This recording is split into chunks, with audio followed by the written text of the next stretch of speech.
Blood pressure. The force that blood exerts against the wall of a vessel is called blood pressure. This pressure is much greater in arteries than in veins. Blood pressure is the pressure that is exerted by the blood discharged due to contraction of left ventricle on the wall of blood vessels.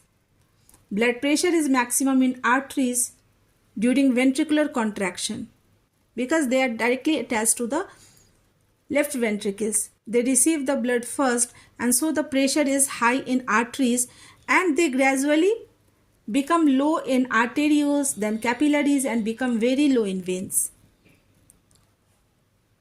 The pressure of blood inside the artery during ventricular contraction is called as systolic pressure, and pressure in artery during ventricular diastole is called diastolic pressure.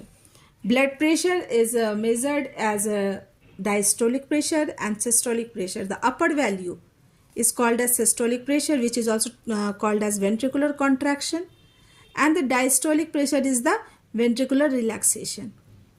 The normal blood pressure of a human being is 120 mm of Hg and diastolic pressure is 80 mm of Hg. It means that blood pressure is measured in units of millimeters of Hg. Here mm stands for millimeters and Hg stands for mercury. So blood pressure is always, the readings are always given in pairs with the upper value as systolic pressure and the lower value as diastolic pressure. Here we can see the diagram which represents how a blood pressure machine works and gives the accurate readings. As we all know that blood flows very fast in an artery. So here the artery, one of the brachial artery has been taken to measure the blood pressure. The blood is flowing through this artery normally, but when we put the cuff, actually the blood pressure is measured with an instrument which is called as sphygmomanometer.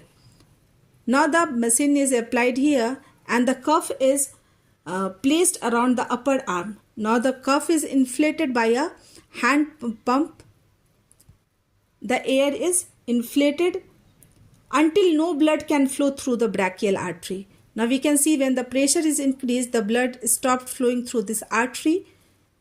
The artery gets closed. Now when the pressure is released slowly, again the blood starts flowing and the sound of a blood flow has been audible through a stethoscope, and the first sound reading is taken as the